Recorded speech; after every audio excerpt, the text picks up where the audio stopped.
Hi everyone, welcome back to the channel. So today we are reviewing Kirby Return to Dreamland Deluxe for the Nintendo Switch. So originally released in 2011 on the Wii, and then 12 years later we've got this Deluxe edition. So let's see what changes they've made, let's see how good it is it better or just as good as the original?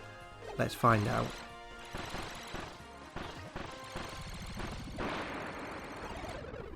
So the story, pretty simple as with most Kirby games. So after Magolor crashes onto planet Popstar, Kirby must help locate all of the ship's parts in order for the ship to fly again. Pretty simple, nice and easy that one. Let's move on to gameplay. So the game does see us go back to that more classic Kirby 2D platformer style. You have the usual abilities, so your jump and your hover, your fly. As well as suction or inhale, whichever one you want to call it, obviously to take down those enemies, and then obviously you can steal their abilities as well.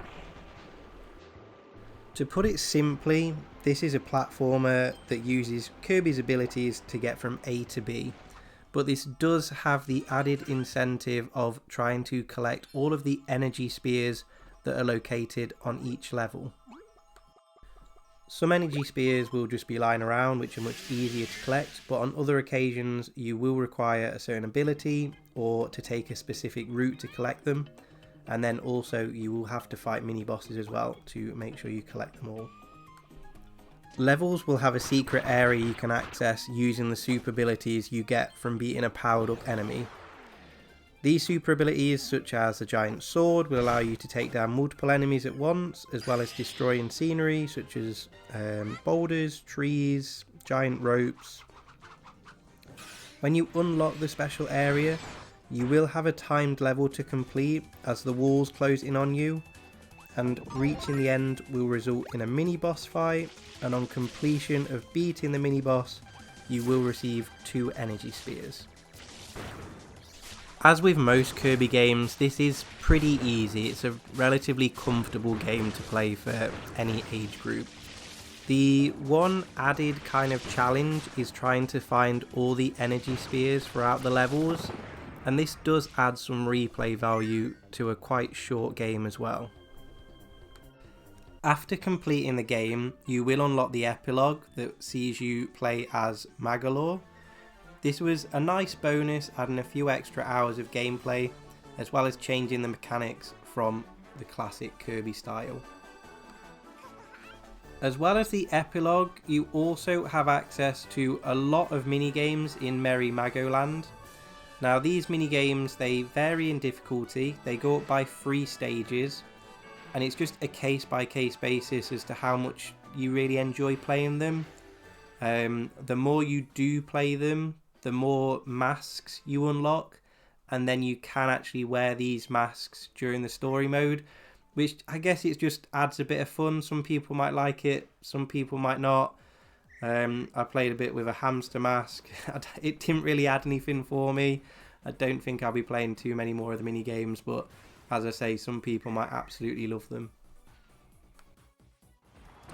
Moving on now to the graphics. So the game has had an overhaul graphically instead of simply just upscaling the Wii game. Character models have also been updated to align with more recent appearances in Kirby games. The colours just look incredible on the small OLED screen. As always, everything I play and record is taken from handheld mode. I really enjoyed the different layouts of each level, whether it be in the water, the snow, they all just looked absolutely fantastic. The last thing to talk about then is the value, and this has been quite difficult for me because playing through in single player, for a game that can be completed in around 10 hours, the value isn't there at £50. But for someone who plays with friends or really enjoys mini games, then they might find this game great value for money.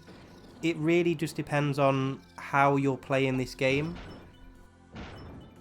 For me, this just does feel like it's a bit of a step back with the Kirby series. So we just had that incredible Kirby 3D game, and you know, it's such a great way to drive the series forward. it's nice that people can go back and play these old games in kind of high definition, you know, things like that. But I'd rather they almost spent the time on a new game, you know, instead of, you know, putting manpower into a remake. Could they have put all of that effort into the next Kirby game? So this just feels like a little bit of a step back. It's a fantastic game, don't get me wrong, but I just want to see the Kirby series progress, and I feel like this has maybe brought it back a step or two. That is everything from me today then. I hope you've enjoyed this video. If you've got any questions, do ask below in the comments.